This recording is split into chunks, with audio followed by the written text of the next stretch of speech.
టాలీవుడ్ ప్రముఖ సింగర్ కల్పన నిద్రమాత్రలు ఎక్కువ మోతాదులో మింగి ఆసుపత్రి పాలన విషయం తెలిసిందే. మంగళవారం ఆమె తన ఇంట్లో అపస్మారక స్థితిలో పడి ఉండటం గమనించిన పోలీసులు ఆసుపత్రికి తరలించారు. వెంటిలేటర్పై ఆమెకి చికిత్స అందించారు. అయితే కల్పన సూసైడ్ అటెంప్ట్ చేసిందని అంతా భావించారు. నిద్రమాత్రలు తీసుకుని ఆమె ఆత్మహత్య ప్రయత్నం చేసిందని పోలీసులు ప్రాథమికంగా నిర్ధారణకు వచ్చారు. చెన్నైలో ఉన్న ఆమె భర్త ప్రసాద్ని కూడా పిలిపించి విచారించారు. కానీ నిద్రమాత్రల ఓవర్డోస్ కారణంగా ఇలా జరిగిందని తర్వాత వివరణ ఇచ్చారు. తాజాగా ఆమె ఆరోగ్య పరిస్థితిపై వైద్యులు కీలక అప్డేట్ ఇచ్చారు. కల్పన రికవరీ అవుతున్నారని, ఆమె లంగ్స్లో ఇన్ఫెక్షన్ ఉందని తెలిపారు. లంగ్ ఇన్ఫెక్షన్కు ఇంకా చికిత్స అవసరమని వెల్లడించారు. 2-3 రోజుల్లో ఆమెను డిశ్చార్జ్ చేస్తామని వెల్లడించారు.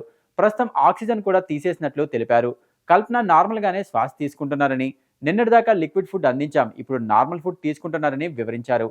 ఆమె అపస్మారక స్థితిలో ఉన్నప్పటికీ హాస్పిటల్కి తీసుకొచ్చారు. ఆ సమయంలో వెంటిలేటర్పై చికిత్స అందించాం, ఊపిరితిత్తుల్లోకి వాటర్ వెళ్తే చికిత్స అందించమని వైద్యులు వెల్లడించారు. సమయానికి చికిత్స అందించడం వల్ల ఆమె కోలుకున్నారని అన్నారు. అయితే కల్పన ఒత్తిడి కారణంగా అధిక మోతాదులో నిద్రమాత్రలు తీసుకున్నారని ఆమె వెల్లడించడంతో ఆమెకు మెంటల్ హెల్త్ పై కౌన్సిలింగ్ నిర్వహించినట్లు కూడా వైద్యులు వెల్లడించారు.